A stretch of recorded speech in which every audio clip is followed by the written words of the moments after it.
সিলেট টাউনের এক বাসা থেকে জামাইয়ের বউ লটকায় লাশ উদ্ধার করছে পুলিশে। লাশের খান্দাত একটা টুকা পাওয়া গেছে। টুকাত লেখা আছিল, আমার ফাফর প্রায়শ্চিত্ত করছি, তোমরা আমার সাবালর খেয়াল রাখিও। পুলিশে মনে করে পরকীয়ার কারণে ইলান সুইসাইডের ঘটনা ঘটছে। রবিবার বেল 11টার সময় টাউনের ফাটানতুলাত পল্লবী আবাসিক এলাকার C25 নম্বর বাসার 2 রুম থাকি জামাইয়ের বউর লাশ উদ্ধার করা হয়েছে। তার 2 বছরই এক ফুয়া আছে। মারা যাওয়া জামাই বউ ওইলা সুনামগঞ্জ জেলার জামালগঞ্জ উপজেলার ফেনারবাগ ইউনিয়নের রাজারবাগ গাঁওর নির্ণয় দাসর ফুরি শিপা দাস আর একই গাঁওর রুকুনি তালুকদারের ফুয়া রিপন তালুকদার। তারা পল্লবী আবাসিক এলাকাত ও বাসাত বাড়াটি আসলা। লাগাবাসার মানুষ আর পুলিশের কাছ থেকে খবর লয়ে জানা গেছে খাই রবিবার বিয়ার 9টার সময় বাসার ভিতর থেকে হুরু বাচ্চার খান্দন হুনন আশপাশের মানুষে। বাইরে থেকে ডাকাডাকি করিয়া কেউ লড়াচড়া না পাইয়া 999 কল দিছেন। বাদে পুলিশ জায়গাতে ইয়া গড়র খিড়কি ভাঙ্গিয়া 2 রুম থেকে জামাই আর বউ লটকায় লাশ উদ্ধার করছে।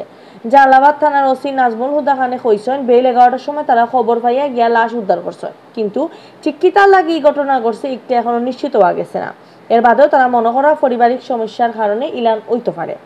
পুলিশে এই ব্যাপারে জানার চেষ্টা করে। ইবাইদি আরো জানা গেছে লাশের খান্দা থেকে একটা টুকা উদ্ধার করা হয়েছে। একটাত লেখা আছে, আমার ফাফর প্রায়শ্চিত্ত করছি, আমার সাবালর খেয়াল রাখিও। কিন্তু ই টুকাই রিপন না সিপাই লেখছেন ইকার নিশ্চিত হইতে পারছে না পুলিশে। আর কোন ফাফর কথা ইনো লেখা হয়েছে একটু বোঝা যান না। জাগাত থাকা এক পুলিশ অফিসারে কইছেন, 2 জনের মাঝে যেসা একজন পরকীয় সম্পর্ক আছে তারা মোবাইল ফোন থেকে এই ব্যাপারে জানার চেষ্টা করা হইলে ফুরামতে নিশ্চিত হওয়া যাইব। শিবা শিবা শিবা মানে এখন দেখারে মানে এখন দেখারে মানে এখন ওই ডাকার মাঝে আছে দরজা খুলে না তো ওই আমরা বাসার এরা কইছে দরজা খুলে না তাহলে ওই ছবি ইয়া ডাকা ডাকি করতেছে।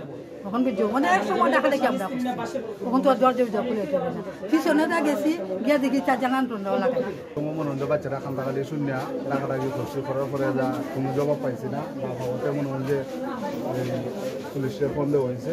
পুলিশের ফোন দেওয়ার পরে পুলিশে ইয়া করে মনে হয় যে তারা দরজা বান্ধিয়া বা চাল কাটিয়া ওখানে গিয়া দুঃখ